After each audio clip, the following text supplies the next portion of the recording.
I was very privileged to go into public service and work in politics for a period. I worked in government for about 2 years. And remember during that time, one day I was at a social event with a lot of political colleagues and politicians and people of that sort. And I was speaking to this well-respected person in government at the time. And him and I were chatting, and then, half an hour into the conversation, he turns to me laughing and says, "You know what, Mohammed, I'm so glad that you're one of us." And naively, my first reaction was, "Oh, you mean like conservative?" And he looked at me again and was like, well, yeah, but, I meant more just like normal, like us." And it became very clear what that individual was referring to was that, that I didn't fit the initial stereotypes he had for somebody with a name like mine. That I wasn't fob and I wasn't, didn't have an accent and wasn't gonna Muslimize government or, the community and all these things.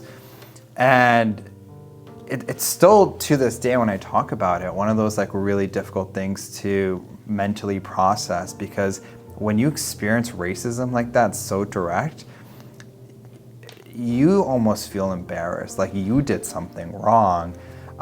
So you feel like really small, and then you almost feel like a sense of like, I just want to apologize for being who I am, which is totally the wrong reaction. But I think anyone that's experienced racism in that way, will understand where I'm coming from when I say this, but it is one of those very yucky feelings where you just feel small and you almost feel ashamed, and like you want to, as a Canadian, almost apologize for something that's completely not your fault. Doubt is a huge part of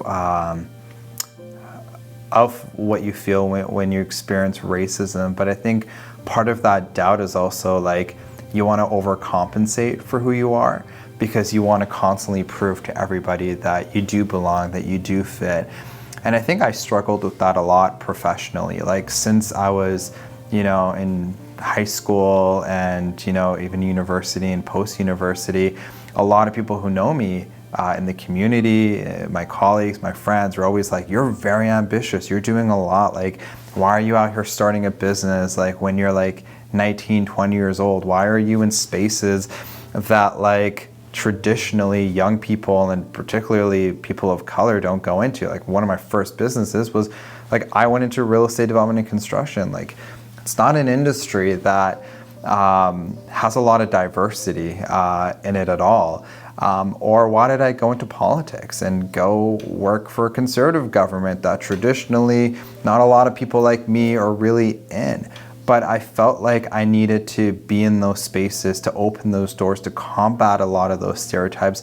But looking back at it now, it's almost like, yeah, I wanted to prove that we belong, that we're here, and that we do deserve those opportunities. And, for better or worse, like I don't regret those things. And I think as the one thing I can do or should do with the privilege that I have and the opportunities I have is, fight to open those doors for other people that look like me, other people that share the same name as me, to see themselves in those spaces and, to feel a sense of belonging.